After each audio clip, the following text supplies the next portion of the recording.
we have learned uh, the how to find the velocity ratio of epicyclic gear train. There is two method to calculate the velocity ratio. One is tabulated, another is the algebraic. So we will solve one problem by using tabulated method. Okay, let's take the problems. In an epicyclic gear train, an arm, so this is the arm, okay, and so this is a b c, this is a combination of epicyclic gear train. So two gear a and b having 36 and 45 teeth respectively. Okay, teeth number on a gear as well as teeth number on b gear is given in the problem. In the arm rotates 150 rpm in anti-clockwise direction. So this arm, suppose considering a as a center, a is fixed. Okay, so if a is fixed, then and center gear a, then this arm will rotate and this will move, right? So determine the speed on the gear b. So we have to find the speed on gear b. Okay, now if the gear a is fixed, instead of gear a is already fixed, is given there. Instead of fixed, it makes 300 rpm. So another condition is given, and second condition, a is rotate 300 rpm in clockwise direction. Okay, so arm is rotate 150 rpm in counterclockwise direction.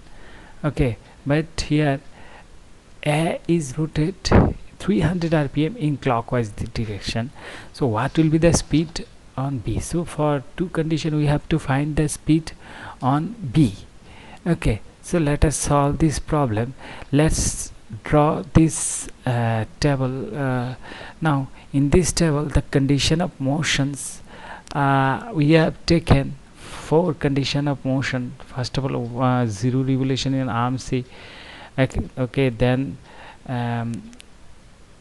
x revolution on gear A, then we are adding y revolution with, so total motion will get this. This is for 3 gear train condition. This is fixed. Okay, so this is very easy, you can easily memorize. Okay, so in this condition, let's see what are the condition. For like take first condition, arm rotates 150 rpm in counterclockwise direction and center of the gear A, which is fixed. Okay, so this is the gear A, so this x plus y is fixed. Okay, so this is 0, and this is arm rotates, so plus y is, if we consider counterclockwise as a positive, so y equal to 150 rpm. Okay, so these two condition known to us, so automatically y is known. Automatically we can calculate x. Okay, so x is known, y is known. Okay, next is t a by tb ratio. Okay, let's see here. The arm 2 carries gear a and b having 36 and 45 teeth. So ta and tb also given in the problem, so we can easily calculate the speed at gear b. Okay, it first condition.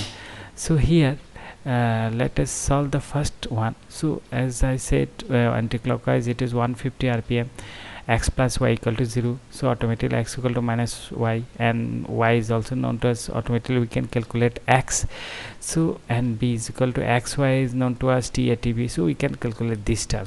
What the second condition is, now a instead of being fixed at 300 rpm rotation, so this x plus y is equal to 300. Okay, so it is clockwise, right? So if we already take counterclockwise as a positive, then this 300 will be minus, so the x plus y equal to minus 300, y equal to already 150. We know then x equal to minus 300 minus 150, that means minus 450. So x y is known, so automatically this in second condition also we can solve. So here x plus y equal to minus 300, so x equal to minus 300 minus y, so x equal to minus 450 rpm. Okay, then speed of the gear, direct we are putting this value speed of the gear, this part. Okay, and this part y is already calculated, x is calculated, TATB all is given, so automatically we can find the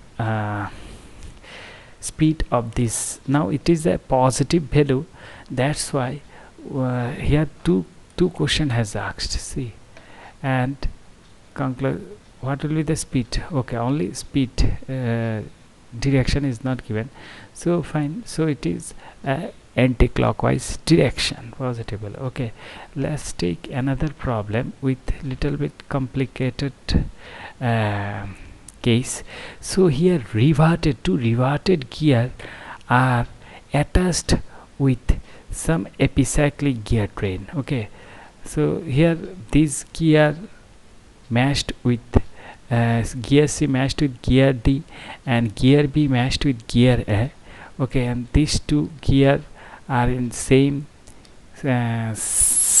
axis. So let's read the question. In a reverted epicyclic gear train, the arm A carries two gear B and C and compound gear D and E. Okay, so the gear B matches with gear E and the gear C matches with gear D. So this is the condition. Okay, the number of teeth on gear B, C and D is given here. Okay, so only B, C and D, 3 are given. So in reverted gear train we already know, because their intermittent distance is same. Okay, so we this plus this equal to this plus this condition we can apply and easily find the number of teeth of other, that is teeth in E. We can easily calculate this part, okay, by using reverted gear formula. Okay, then find the speed and the direction of gear C when the gear B is fixed. Okay, and the arm make 100 rpm clockwise. So here 4 gear, so 4 table, okay, 4 column, and in these cases we have only 3 columns for revolution element. Now we have to draw one more column for revolution of element, right, because we have 4 gear. Now find the speed and direction, we have to find. Okay, direction is given, now whether it is clockwise or anti-clockwise we have to find, and when the B is fixed. Okay, so let's draw the table. Once we'll keep this term as 0 and a term will be 100 rpm. Okay, so here initially we are applying reverted gear formula. Okay, then in reverted gear formula the center distance of this tooth is r1 plus r2 equal to this. So this if r1 we can convert it into d also. Okay, if d1 condition we can convert into the number of teeth also, because these are proportional. Okay, and so we finally got TB plus TE equal to TC plus TD, and 3 is given automatically. Other teeth we can calculate number of teeth in E. The first one is done. Now let's draw the table. Okay, in this table, so we are applying same 4 conditions. Okay, and 4 column for 4 type of gear trains. First one is for arm, second is for compound gear DE, third one for B, and fourth one for gear C. Okay, so now here we are first revolving the compound gear 1 first clockwise revolution. Okay, DE. So this if it rotates 1 revolution, okay, then automatically gear B will rotate minus of EB by TE by TB. because it's connected with B, right? So it's related to E, and automatically this C will connect it with D, so it's related to D. Okay, now we are multiplying by x revolution with all the gears, so automatically this is the new equation, then adding y with all the components. Okay, then finally we got these conditions. Now in the problems it has given that B is fixed and A is makes 100 rpm clockwise. Okay, so B, this one is fixed, this is 0, and y is, if clockwise is a negative, then y is minus 100. So this is 0, y is known to us, t, b, t, e already calculated. Automatically we can calculate x. One x is calculated, putting the value in here we can easily calculate the speed of the gear C, right? Okay, in gear C, x is y is calculated, x is known, t, b, t, d all are known.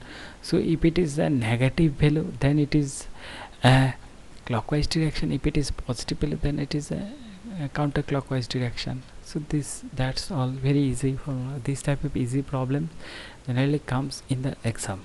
Since the gear B is fixed, therefore from the fourth row of the table we are keep this fixed. So and putting the value of x, we are is putting the value of y, so clockwise is a negative is given, so we can easily calculate x.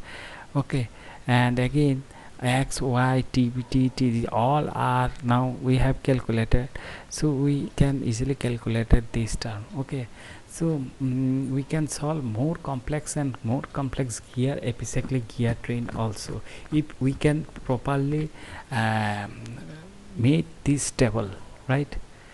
That's all. Thank you.